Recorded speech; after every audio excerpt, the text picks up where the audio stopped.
திருமறை நேரம் Bible Hour presented by the National Bible College. கிறிஸ்துவின் சபையார் உங்களை வாழ்த்துகிறார்கள். Welcome to Satellite Bible Classes. வணக்கம் மாணவ செல்வங்களே, கண்மணிகளே, தோழர்களே. உலகளாவிய இணைய வழியாக, அதாவது இந்த ஆன்லைன் வகுப்புக்கு உங்களை அழைக்கிறதுல பெரும் மகிழ்ச்சி கொள்கிறேன். நான் உங்களுக்கு போதிக்கிற எந்த ஒரு கருத்தும், காண்பிக்கிற எந்த ஒரு வசனமும் உங்கள் மீது திணிப்பதாக எனக்கு விருப்பம் இல்லை.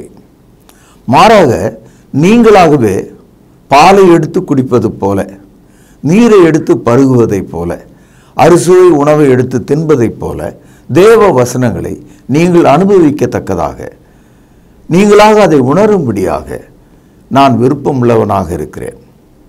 நம்முடைய நிகழ்ச்சிகள் உலகளாவிய நிகழ்ச்சியாக இருக்கிறதுனால எங்கும் உள்ள மக்களும் தொடர்ந்து இந்த நிகழ்ச்சியில் பங்கு கொள்ள உங்கள் ஆதரவு எனக்கு தேவை.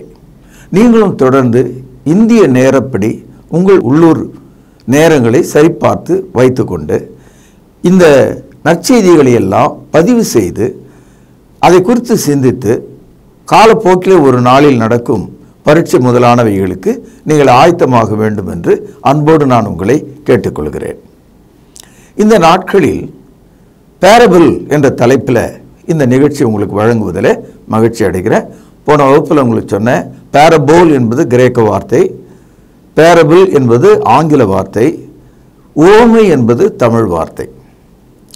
ஓமை என்பது உதாரணம் இல்லை, ஓமை என்பது ஓமை அணி அல்ல. ஓமை என்ற ஒரு கருத்து ரொம்ப மேலாதிக்கமான ஒரு கருத்தாக இருக்கிறது.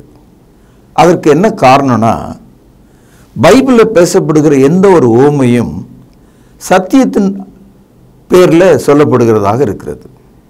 இப்போ பொய்யான ஓமையை ஒரு கவிஞன் சொல்லுவான், உன் முகம் சந்திரனை போல் இருக்கிறது, உன் உதடுகள் ரோஜா இதழை போல் இருக்கிறது என்று உதாரணங்களை சொல்வார்கள். ஆனால் இயேசு கிறிஸ்து ஓமைகளை பேசும்போது அது ஆத்துமாவுக்கான விடுதலையை பற்றியதாக, தேவனுக்கும் மனிதனுக்கு இடையிலே பிரியத்தை உண்டாக்குவதற்கான சத்திய பகுதிகளாக இருக்கிறது. எல்லா மதங்களும் பாடல், கவிதை இவைகளின் மீது தான் ஸ்தாபிக்கப்பட்டிருக்கிறது. உதாரணத்துக்கு ராமாயணம், பாரதம், இன்னும் நம் நாட்டில் உள்ள எல்லா இலக்கியங்களும் பாடலாகத்தானே இருக்கு, கவிதையாகத்தானே இருக்கு. ஆக எல்லாமே கதைகளை சொல்லக்கூடியதாக தான் இருக்கு. கதைகள் ரெண்டு வகைப்படும். பொய்யினால் ஆரம்பிக்கப்பட்டால் அது கதைத்தல் என்று சொல்லி கதையாக முடிவுறும்.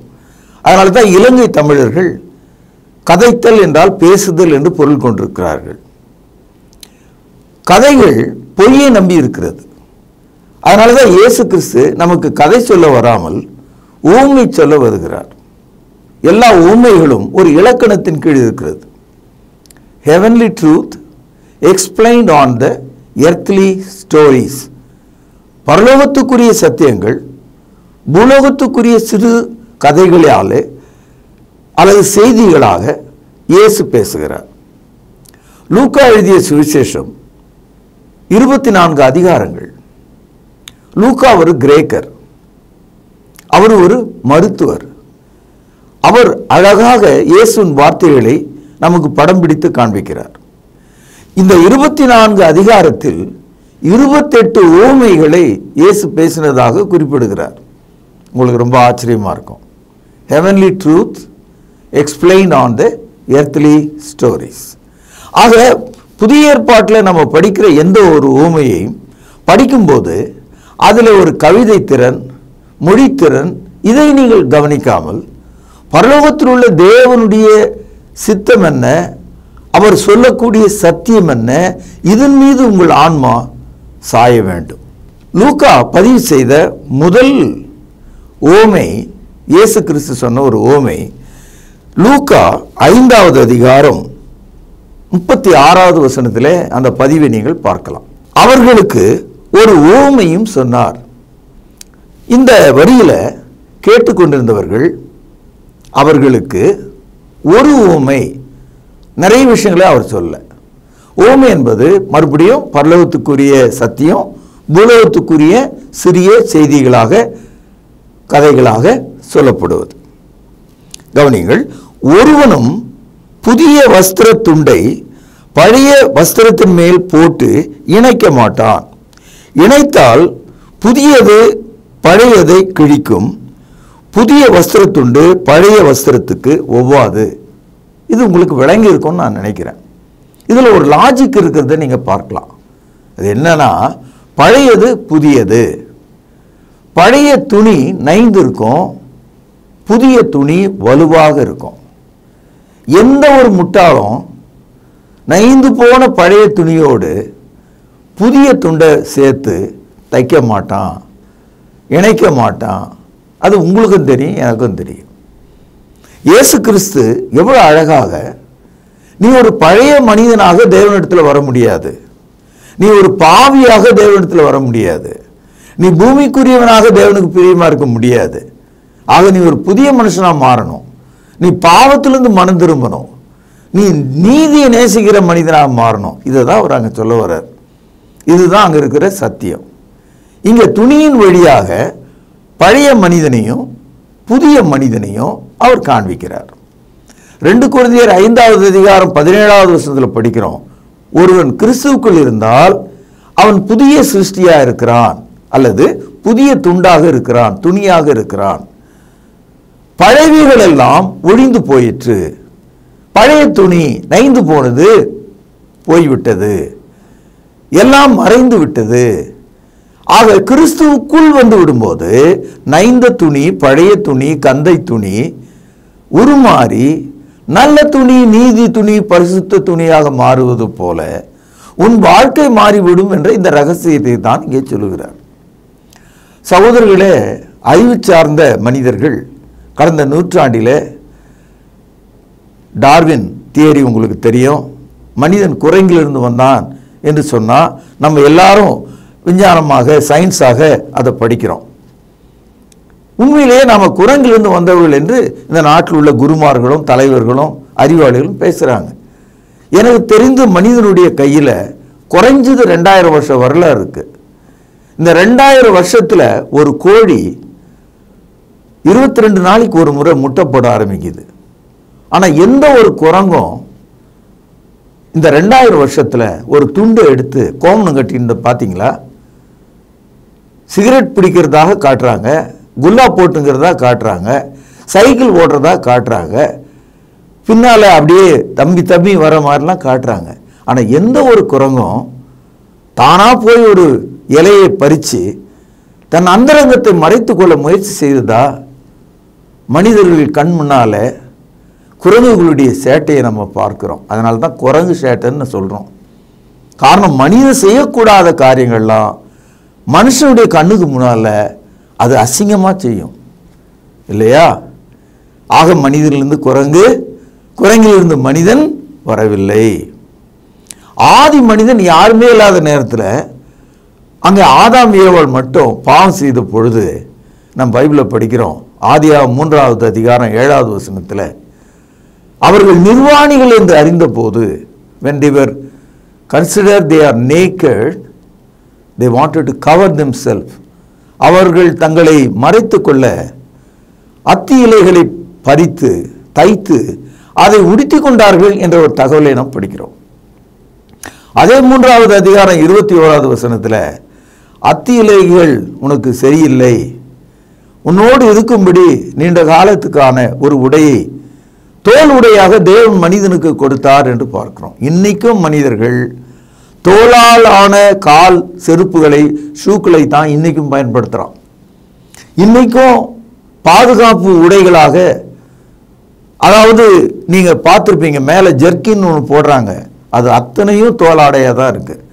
ஆக உலகம் தோன்றிய வரலாற்றை நம்ம படிக்கும்போது தேவன் கொடுத்த தோலாடை இன்னை வரைக்கும் மனிதனுக்கு கரண்ட் க்ளோத்திங்காக இருக்கிறத நீங்கள் பார்க்கலாம். சகோதரர்களே, லூக்கா நமக்காக இதை பதிவு செய்கிறார். ஆனால் இதே பதிவை மார்க்கு எழுதும்போது அதை ரோமருக்காக எழுதுகிறார். மார்க் எழுதிய திருவார்த்தை 2வது அத்தியாயம் 21வது வசனம். கொஞ்சம் கவனமாக உங்கள் கையில் உள்ள பேனாவினால அந்த வசனத்தை சுழியிடுங்கள். காது கொடுத்து கவனிங்க. ஒருவனும் கவனிங்க, கோடி துண்டை பழைய வஸ்திரத்தோடு இணைக்க மாட்டான். இணைத்தால் அதனோடு இணைத்த புதிய துண்டு பழையதை அதிகமாய் கிழிக்கும், பீறலும் உண்டாகும். இந்த இடத்துல அதே ஓமையை ரோமருக்காக எழுதுறார். அந்த காலத்தில் ரோமர்கள் தான் உடைகள் வித்தியாசமாக போட்டாங்க. உலகத்துக்கு கலர்ஃபுல்லான ட்ரெஸ்ஸு, மாடர்ன் ட்ரெஸ்ஸை அறிமுகப்படுத்தின ஒரு சமுதாயம் ரோம சமுதாயம்.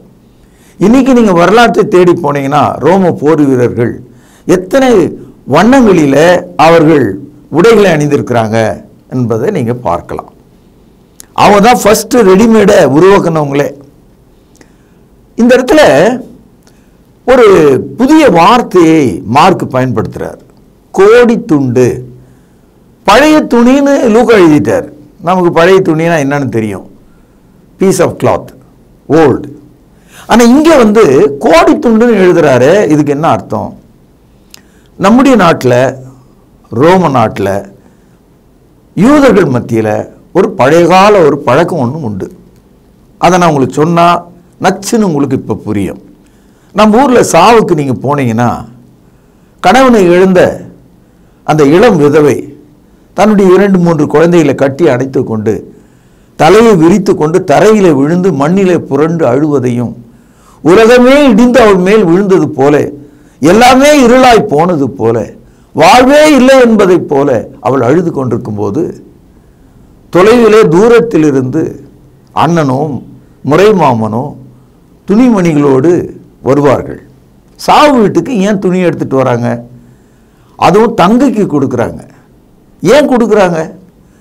அந்த துணியின் பேர் உங்கள் வீட்டில் பெரியவங்க கிட்ட கேட்டு பாருங்க, கோடி துணின்னு சொல்லுவாங்க. கோடி துணி என்றால் என்ன அர்த்தம்? அதுவும் துணி தான். ஆனால் அந்த துணியை அந்த துக்க வீட்டில் இருக்கிற அந்த பெண் கட்ட மாட்டான். அதை அப்படியே மடித்து வீட்டில் வச்சிருப்பா. அந்த காலத்தில் அது ஒரு அடையாளம். இப்போ நிலத்தை வாங்கினா பத்திரம் பண்ணுறோம். சொந்த பந்தங்களை ஞாபகப்படுத்திக்கிறதுக்கு துணி தான் ஒரு காரணமாக இருக்கும். இன்றைக்கும் பாருங்கள், திருமணத்தில் நம்ம போட்ட கோட்டு, கட்டின புடவையை கடைசி வரைக்கும் சில பேர் ஞாபகார்த்தமாக வச்சுருப்பாங்க. அந்த திருமணத்தின் அடையாளமாக வச்சுருப்பாங்க. இந்த கோடி துண்டு என்னன்னு கேட்டால், செத்த ஆள் போயிட்டான், அவனால் இனி லாபம் எதுவும் இல்லை, இருக்கிற அந்த பெண்ணுக்கும் அந்த பிள்ளைகளுக்கும் ஆதரவு யாரும் இல்லை. ஆகவே நம்முடைய சமுதாயத்தில் அண்ணன்களும் முறை மாமன்களும் சொந்தங்களும் என்ன சொல்கிறாங்கன்னா, நான் இருக்கிறேம்மா, நீ அழாத, உன்னை கடைசி வரைக்கும் நான் காப்பாற்றுவேன், உன்னுடைய பிள்ளைகளை படிக்க வைப்பேன், உரிய காலத்தில் அவர்களுக்கு திருமணங்களை செய்து கொடுப்பேன், நான் இருக்க அண்ணன், நான் இருக்க மாமா, நான் இருக்கிற சிற்றப்பா. அந்த உறவை சொல்வதற்காக, உறவு நீடிப்பதற்காக வெட்டப்பட்ட அந்த சூழல்ல மறுபடியும் புதுப்பிக்கக்கூடிய ஒரு ஆற்றலை அங்கே கொடுக்கத்தக்கதாக கோடி துண்டு பேசப்படுகிறது. இப்போ உங்களுக்கு விளங்கியிருக்கும். அப்படிப்பட்ட ஒரு கோடி துண்டில் எவனாவது ஒரு துண்டை போட்டு இணைப்பானான்னு கேட்கிறார். இந்த கோடி துண்டு என்ற சொல் யூதர்களுக்கு புரியும், ரோமர்களுக்கு புரியும், தமிழ்நாட்டில் உள்ள நமக்கு நல்லா புரியும். ஏன்னா நம்ம ஊரில் கோடி துண்டுன்ற வார்த்தை, கோடி கோடி துண்டு என்ற அந்த சொல் பிரபலமான ஒரு கருத்து. ஒரு லாஜிக் கவனிங்க. ஒரு பழைய துணியை எடுத்து ஒரு புதிய துணியோடு சேர்த்து தச்சோம்னா என்ன நடக்கணும் உங்களுக்கே தெரியுமே. இதுக்காக ஒரு தனியாக ஒரு கிளாஸ் எடுக்கணும், ஒரு ஆசிரியர் உங்களுக்கு சொல்லணும்னு ஒன்றும் தேவையே இல்லை. ஜஸ்ட் அ காமன் சென்ஸ் இல்லையா சகோதரர்களே? இப்போ தேவனுடைய ராஜ்யத்துக்குள்ள வர விரும்புகிற மனிதன் ஒரு பழைய துண்டு மாதிரி இருக்கான், நைந்து போய் கிழிந்து போன ஒரு ஆளாக இருக்கான். இப்போ அந்த ஆள் அப்படியே தேவனுடைய ராஜ்யத்துக்குள்ளே வந்துட முடியாது. இதுதான் அந்த சத்தியம். You cannot come into the kingdom of God as a old torn out cloth. You need to come as a new piece of cloth. தேவனுடைய ராஜ்யத்தில் ஒரு புதிய துண்டாக மாறணும். இதற்கான ஒரு செய்தியாக தான் இயேசு இருக்கிறார். 1 பேதுரு 3வது அதிகாரம் 5வது வசனம், இப்படியே பூர்வத்தில் தேவனிடத்திலே நம்பிக்கையாக இருந்த பரிசுத்த ஸ்திரீகளும் தங்களுடைய புருஷர்களுக்கு கீழ்ப்படிந்து தங்களை அலங்கரித்தார்கள். இப்போ உடை நமக்கு ஒரு அலங்காரம். நம்ம ஊரில் ஒரு பழமொழி உண்டு. அந்த பழமொழியை நீங்கள் பயன்படுத்துறதில்லை இப்பெல்லாம். ஆள் பாதி ஆடை பாதி. கவனிச்சிங்களா? ஆள் பாதி ஆடை பாதி. அப்போ ஒரு மனிதனை ஆடை மாற்றிவிடும். உங்களுக்கு திரைப்படங்களை பார்ப்பீங்க, மோசமான ரவுடிகள் பெரிய டிஐஜி ட்ரெஸ்ஸில் வந்துடுவார், அவர் பெரிய மந்திரி உடையில் வந்துடுவார். அப்போது ஜனங்க மிரண்டு போயிடுவாங்க. அந்த உடை மாற்றிடுது. அவங்க உடையை பார்த்து நான் பயந்துட்டேன், வேற யாரோ நினச்சிட்டேன் இல்லையா? அப்போது கிறிஸ்துக்குள்ளான மனிதர்கள், பழைய மனிதர்கள் அந்த பழைய கோலத்திலே வர முடியாது தேவனுடைய சமூகத்தில். ஆகவே நீங்கள் மாறணும், கீழ்ப்படிந்து மாறணும். ஒரு பெண் தன் கணவனிடத்தில் எவ்வளோதான் ஆடை உடுத்தினாலும் கீழ்ப்படியாமல் இருந்தால் பயனில்லை. You may dress well, but without obedience it's not safe, it's not good. ஆகவே பூர்வ காலத்து பரிசுத்த ஸ்திரீகள் தங்கள் புருஷர்களுக்கு கீழ்ப்படிந்தார்கள் என்று மட்டும் சொல்லலை, தகுதியான வஸ்திரம் அணிந்திருந்தார்கள். தகுதியான வஸ்திரம் அணிந்திருந்தார்கள். அப்போ கோடி துண்டை நீங்கள் சரியாக உடுத்திக்கலாம். கோடி துண்டு சின்னதாக இருக்குதுன்னு சொல்லி பழைய துண்டை அதையோட இணைக்க முடியாது. அதான் அதனுடைய சத்தியமாக இருக்கிறது. உபாகம் 8வது அதிகாரம் 4வது வசனம். இந்த 40 வருஷமும் உன் மேல் இருந்த வஸ்திரம் பழமையாக போகவும் இல்லை, உன் கால்கள் வீங்கவும் இல்லை. அதாவது மனிதர்கள் நெய்து தருகிற துணிகள் நாம் உடுத்தினால் அது தானாகவே கிழிந்து அது போய்விடும். ஆனால் தேவனு சித்தமானா அவர் நமக்கு ஒரு உடையை கொடுக்கிறதாக இருந்தால் அந்த உடையை அற்புதமான முறையில் பாதுகாப்பது அவருடைய சித்தமாக இருக்கு. இஸ்ரவேலர்கள் எகிப்து தேசத்திலே உடுத்தி கொண்டிருந்த அந்த உடையை 40 ஆண்டுகள் தேவன் தமது வல்லமையினாலே பாதுகாத்தாராம். கிழிந்து போகக்கூடிய நைந்து போகக்கூடிய உடையே தேவன் பாதுகாக்க அறிந்திருந்தால் நம்முடைய ஆத்துமாவின் மீது கிறிஸ்துவனுடைய நீதியாகிய உடையை போர்த்துகிறாரே, அதை பாதுகாப்பது எவ்வளவு நிச்சயம். When God is able to protect the very physical cloth for about 40 years, how much more that he will protect the heavenly righteous garments on your soul. விளங்குச்சா? புரிஞ்சதா? இப்போ ஒருத்தர் பார்த்து சிரிக்கிறீங்க இல்லையா? நல்ல உடைகள் உங்களுக்கு தேவை இல்லையா? தேவன் தருவார் இல்லையா? எண்ணத்தை உண்போம், எண்ணத்தை குடிப்போம், எண்ணத்தை உடுப்போம் என்று கவலைப்படாதிருங்கள் என்று இயேசு சொன்னார் இல்லையா? அதுல உடை இருக்குது, கவனிச்சிங்களா நீங்க? அப்போ தேவன் நமக்கு நல் உடைகளை தருவார், அதை பாதுகாக்க செய்வார், நம்மை அவர் ஆசீர்வதிப்பார். லூக்கா எழுதிய சுவிசேஷம் 10வது அதிகாரம் 30வது வசனம். இயேசு பிரதியுத்தரமாக, ஒரு மனுஷன் எருசலேமிலிருந்து எரிகோவுக்கு போகையில், கவனிங்க, கள்ளர் கையிலே அகப்பட்டான். அவர்கள் அவன் வஸ்திரங்களை உரிந்து கொண்டு அவனை காயப்படுத்தி குற்றுயிராக விட்டு போனார்கள். இந்த வசனத்தில் முன்ன நீங்க கவனிச்சிங்களா? இப்பெல்லாம் திருடர்கள் ஒருத்தனை அடிச்சுட்டு அவன் கையில் இருக்க பையை பிடிங்கிட்டு ஓடுவான், நகையை பிடிங்கிட்டு ஓடுவான். யாராவது போட்டுக்கிற சட்டையை பிடிங்கிட்டு போறானா? இல்லை. ஏன்னா எல்லாருக்குமே சட்டை இருக்கு. இப்பெல்லாம் எல்லாரும் பேண்ட்டு அல்ல வேட்டி கட்டியிருக்கான். ஆனால் அந்த காலத்தில் எல்லாருக்கும் அது மாதிரி இல்லை. ஆகவே ஒரு மனிதன் போட்டிருக்கிற உடையை பிடுங்கி கொண்டு ஓடுவது கள்ளர்களுடைய வழக்கமாக இருந்திருக்குது. இது பைபிள் ரெக்கார்ட் பண்ணப்பட்டிருக்கு. லூக்கா 23வது அதிகாரம் 34வது வசனம் பாருங்கள். அப்பொழுது இயேசு, பிதாவே இவர்களுக்கு மன்னியும், தாங்கள் செய்கிறது இன்னதென்று அறியாதிருக்கிறார்களே என்றார். அவருடைய வஸ்திரங்களை அவர்கள் பங்கிட்டு சீட்டு போட்டார்கள். சகோதரர்களே, இயேசு உடுத்தியிருந்த உடையை சிலுவிலே அறைந்த போது அந்த உடையை கூட கழற்றி அவரை நிர்வாணப்படுத்தி அந்த உடையை கூட தங்களுக்குள்ளே சீட்டு போட்டு பகிர்ந்து கொண்டார்கள் என்ற ஒரு தகவலை லூக்கா இங்கே பதிவு செய்கிறார். உடைகளை நமக்கு கொடுக்கிறவர், உடைகளை நமக்கு பாதுகாக்கிறவர், நீதியின் உடைகளை நமக்கு வழங்குகிறவர், நம்முடைய பாவங்களுக்காக அவர் நிர்வாணமாக மாறி அவர் அணிந்திருந்த உடையை அவரை சிலுவையில் அறைந்த அந்த போர் சேவர்கள் எடுத்துக்கொண்டார்கள். அதன் மீது சீட்டு போட்டு எடுத்துக்கொண்டார்கள். அதை கிழிக்க மனம் இல்லாமல் யாருக்கு வருவதோ அது அவன் எடுத்துக்கொள்ளலாம் என்று சீட்டு போட்டார்கள் என்று பார்க்கிறோம். வாழ்க்கையில் ஒவ்வொரு வருஷமும் வீட்டில் இருக்கிற மனைவி கண்ணீர் விடுகிறாள், நல்ல உடை இல்லை. வாழ்க்கையில் குடும்ப தலைவர்கள் வீட்டில் இருக்கிற எல்லா பிள்ளைகளுக்கும் உடை வாங்கி கொடுத்துட்டு அவர்கள் ஒரு லுங்கி மட்டும் வாங்கிக்கிறாங்க. அந்த அளவுக்கு வறுமை, ஏழ்மை. நம்ம நினைச்ச மாதிரிலாம் உடை உடுக்க முடியாது. ஆனால் எந்த உடை உடுத்தினாலும் உங்களுக்கு தெரியும், நம்முடைய பிரதமர் அவர் பதவியேற்பதற்கும் கொஞ்சம் முன்னால் தங்க நூலால் ஆன இங்கிலாந்தில் தயாரிக்கப்பட்ட ஒரு கோட்டை அவர் போட்டார்ன்றது உலகறிந்த ஒரு உண்மை. தங்கத்தால் நெய்த உடைகளை மனிதர்கள் போட்டுக்கொள்ள விரும்புகிறாங்க. ஏன் அவ்வளோ தூரம்?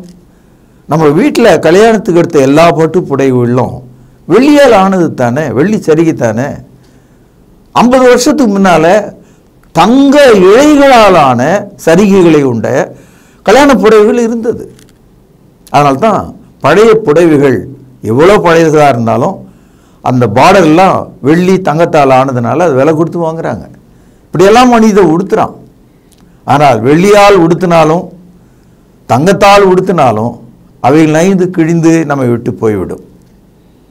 ஆகவே தேவன் நமக்கு கொடுக்கிற நீதியின் வஸ்திரங்களை நாம் கவனிக்க வேண்டும். நாம் ரட்சிக்கப்படும் போது தேவன் நம் மீது போர்த்துகிற அந்த வஸ்திரம் நீதியின் வஸ்திரம் என்று அழைக்கப்பட்டிருக்கிறது. வெளிப்படுத்தல் 19வது அதிகாரம் 8வது வசனம். சுத்தமும் பிரகாசமுமான மெல்லிய வஸ்திரம் தரித்து கொள்ளும்படி அவளுக்கு அளிக்கப்பட்டது. கவனிங்கள், அந்த மெல்லிய வஸ்திரம் பரிசுத்தவான்களுடைய நீதிகளே. கடவுள் நமக்கு ரட்சிக்கப்படும் போது நம்ம ஆத்துமா மேல அவர் போர்த்துற அந்த பளபளப்பான மெல்லிய உடையாக அவர் பேசினாலும் அது தேவனுடைய நீதி என்று நாம் பார்க்கிறோம். So it is a righteousness which has been granted on the saved people to cover them as a holy people of God. தேவனுடைய பரிசுத்த ஜனங்களாய் இருப்பதற்காக மெல்லிய பளபளப்பான நீதியின் வஸ்திரத்தை ஆன்மாவின் மீது கடவுள் மூடுகிறார் என்பது தான் ஹைலைட்டான ஒரு செய்தி. கவனிங்கள், நான் கொஞ்சம் முன்னால் உங்களுக்கு சொன்னேன், ஆள் பாதி ஆடை பாதின்னு. இது நம்ம வாழ்கிற எல்லா நாளும் அனுபவிக்கிற ஒரு விஷயந்தான். ஒரு உடையை வச்சே ரொம்ப பணக்காரன்னு நினைக்கலாம், உடையை வச்சே பரம ஏழைன்னு நினைக்கலாம். உண்மையிலே ஏழைகளுக்கு முதல் அடையாளம் அவங்களுடைய துணி தான். நீங்கள் தெருவில் பிச்சை எடுக்கிற மக்களை பாருங்கள், அவர்கள் ஏழைகள் என்பதை அவருடைய கிழிந்த ஆடையும் குறைந்த ஆடையும் ஒட்டு துண்டுகளும் நமக்கு அடையாளமாக காட்டுது. அதுதான் outside sign of the poor. ஆனால் ஆவிக்குரிய விஷயத்தில் பிரம்மாண்டமான ஆடையை அணிந்து கொண்டு போப்பு வந்துட்டார். தலையில் தங்கத்தாலான ஒரு தொப்பி போன்ற ஒன்று, அவருடைய கழுத்திலிருந்து கால் தரை மட்டும் பலவிதமான பட்டு பீதாம்பரங்கள், அவர் மேலே பலவிதமான அடையாளங்கள்லாம் பொறிக்கப்பட்டிருக்கு. இப்போ அவரை நீங்கள் பார்க்கும்போது, அந்த உடையில் அவரை பார்க்கும்போது இவர் தான் தேவனுடைய மனுஷன் அப்படின்னு நீங்கள் நினைக்கலாம். அதில் தான் சபைகளில் நீங்கள் பார்த்தீங்கன்னா போதர்கள் தங்களுக்குன்னு ஒரு விசேஷமான ஆடைகளை ஏதோ ஒரு தேவ தூதர்கள் மாதிரி அவர்கள் நீண்ட அங்கிகளை தைத்து போட்டு கொண்டிருக்கிறத நீங்கள் பார்க்கலாம். அது மாதிரி இப்போ வாழ்க்கையில் பாருங்கள், ஒரு சமுதாயத்தில் ஒரு கோட்டு சூட்டு போட்டு போன ஆளுக்கு கொடுக்குற ஒரு மரியாதையும், ஒரு வேட்டியும் ஒரு அரைக்கை சட்டையும் போட்டு போகிற ஆளுக்கு கொடுக்குற ஒரு மரியாதையும் வேறுபாடாக இருக்கிறது. அதே மாதிரி மத விஷயத்தில் நம்ம ஏமாற்றக்கூடிய மக்கள் பிரம்மாண்டமான ஆடைகளின் கீழே நம்மை மிரட்ட பார்க்குறாங்க. ஆக ஆடைகளை வைத்து நாம் ஏமாந்துடக்கூடாது. அதே போல ஒரு மனிதன் தன்னுடைய வாயின் வார்த்தைகளை கூட பிரம்மாண்டமான ஒரு ஆடையை போல மாற்றி விடுகிறான். அவன் பேசும்போதே பெரிய கல்விமான் மாதிரியும் பெரிய அதிகாரம் உடையவனாகவும் கற்றறிந்தவனாகவும் தன்னை காண்பிப்பான். இயேசு கிறிஸ்து எல்லாத்தையும் சுற்றி ஒரே ஒரு சின்ன உதாரணத்தில் சொல்றார். கவனிப்போம். மத்தேயு 7ஆம் அதிகாரம் 15வது வசனம். கள்ள தீர்க்கதரிசிகளுக்கு எச்சரிக்கையாயிருங்கள். எப்படி எச்சரிக்கையா இருக்கிறது? கள்ள தீர்க்கதரிசியின் அடையாளம் என்ன? நமக்கு தெரியாது. காரணம், கள்ள தீர்க்கதரிசி தன்னுடைய வாயில வைத்திருக்கிற வார்த்தை தான் கள்ள தீர்க்க தரிசனமா இருக்கு, கள்ள போதனையா இருக்கு. அதை நம்ம கண்டுபிடிக்க முடியாது. ஆகவே என்ன சொல்றாரு? கள்ள தீர்க்கதரிசிகளுக்கு எச்சரிக்கையா இருங்கள். கவனிங்கள், அவர்கள் ஆட்டுத்தோலை போர்த்து கொண்டு உங்களிடத்திலே வருவார்கள், உள்ளத்திலோ அவர்கள் பட்சிக்கிற ஓநாய்கள். ஒரு ஆட்டு மந்தை, திடீர்னு ஒரு புதிய ஆடு அதுக்குள்ள வந்துட்டது. எல்லா ஆடுகளும் நம்ம அண்ணன் நம்ம தம்பி நினைச்சுக்கிட்டு சேர்ந்து மேய்ஞ்சிட்டு இருந்தது. திடீர்னு பார்த்தா புதிதாக வந்த அந்த ஆடு இன்னொரு ஆட்டினுடைய கழுத்தை கடிச்சிட்டு ரத்தத்தை குடிக்குது. மற்ற ஆடுகள்லாம் மிரண்டு ஓட ஆரம்பிச்சது. என்ன நடக்குதுன்னு அந்த மேய்ப்பன் வந்து பார்க்கிறார். என்ன, ஒரு ஆடு போய் இன்னொரு ஆட்டை கடிச்சு சாப்பிடுதே? ஆச்சரியமா போச்சு அவருக்கு. கிட்ட போய் பார்த்தா தான் தெரியுது, அது ஆடே கிடையாது, ஆட்டு தோலை போத்திட்டு இருக்கிற ஓநாயி. ஆட்டுக்கு நேர் எதிரி ஓநாய். Sheep and wolf are direct enemies. இப்ப என்ன சொல்றாரு இயேசு கிறிஸ்து? ஆட்டு தோலை மேல போத்திட்டு இருந்தா அது ஒரு உடை மாதிரி போத்துக்கிட்டு இருக்கு. இப்ப யாரை சாப்பிடுது? ஆட்டு சாப்பிடுது. அத மாதிரி கள்ள போதவர்கள், சத்தியத்தை மாற்றி போதிக்கிறவர்கள், இயேசுவை மறுதலிக்கிறவர்கள், அவருடைய சிலுவையை தூஷிக்கிறவர்கள், அவருடைய உயிர்த்தெழுதலை நம்பாதவர்கள், அவர் தேவனிடத்திலிருந்து வந்தவர் என்பதை ஒப்புக்கொள்ளாதவர்கள், அவர் தேவனுடைய சாயலா இருக்கிறார் என்பதை ஏற்றுக்கொள்ளாதவர்கள், கள்ள உபதேசத்தினாலே உங்களை ஏமாற்றி விடுவார்கள். அவர்கள் உள்ளத்தில் பட்சிக்கிற ஓநாய்கள். அவர்களை குறித்து நீங்கள் எச்சரிக்கையா இருங்கள் என்று சொல்கிறார். நல்லது மாணவ செல்வங்களே, கண்மணிகளே, இந்த நாளில் பேரபிள், ஓமை என்ற அந்த தலைப்பின் கீழே லூக்கா எழுதிய முதல் ஓமையை இன்றைக்கு நாம் விவரித்து படித்தோம். இதில் நாம் கற்றுக்கொண்ட அற்புதமான பாடங்களுக்காக கடவுளுக்கு நாம் நன்றி செலுத்தலாம். நாளை மீண்டும் நான் உங்களை சந்திப்பேன். ஆயத்தமாருங்க. எந்த ஒரு கிளாஸும் உங்களுக்கு டிசப்பாயின்மெண்ட்டாக இருக்காது. Every class is going to be an encouragement. உங்களை உற்சாகப்படுத்தும், உங்களை தாழ்த்தாது. சொன்ன கதையை நான் சொல்லிகிட்டே இருக்க மாட்டேன். அரைச்சமாவே அரைக்கிற ஆள் நான் கிடையாது. உங்களுக்கு எப்போதும் வசனத்தை எடுத்து அற்புதமாக சொல்லக்கூடிய ஒரு ஆற்றலை கடவுள் எனக்கு வரமாக தந்திருக்கிறார். ஆகவே உலக சமுதாயத்துக்கு என்னுடைய நல்வாழ்த்துக்களை கூறி இந்த நிகழ்ச்சியை நான் இங்கே நிறைவு செய்கிற பிரார்த்தனை செய்வோம். மகா பரிசுத்த நிறைந்த யெகோவா மெய்தேவனே, கோடி துண்டாகிய பழைய துணியை புதிய துணியோடு யாராலும் சேர்க்க முடியாது, சேர்க்கக்கூடாது, சேர்த்தால் அது அழிந்து விடும், கெட்டுவிடும் என்று நன்றாக தெரிந்தும் அப்படிப்பட்ட தவறாகி ஒரு செயலை நாங்கள் செய்யாதபடிக்கு எங்களை காத்தருளும். பழைய மனிதர்களாக, பாவிகளாக உமண்டை வர முடியாது என்பதை புரிந்து கொள்ள எங்களுக்கு உதவி செய்தருளும். ஆண்டவரே, பட்சிக்கிற ஓநாயை அடையாளம் கண்டு கொள்ள எங்களுக்கு உதவி செய்தருளும். கேட்ட வசனத்தின் எச்சரிப்புக்காக நன்றி செலுத்தி உமது குமாரனும் எங்கள் ஆண்டவருமா இருக்கிற இயேசுவின் நாமத்திலே ஜெபத்தை கேட்டருளும். ஜீவனுள்ள எங்கள் நல்ல பிதாவே, ஆமென். தொடர்பு கொள்ள வேண்டிய முகவரி: திருமறை நேரம், 58 சர்ச் தெரு, குமரன் நகர், சென்னை 6,82,000. செல்போன் 9385500882. கர்த்தாவே, தேவர்களில் உமக்குப்பானவர் யார்? வானத்திலும் பூமியிலும் உமக்குப்பானவர் யார்?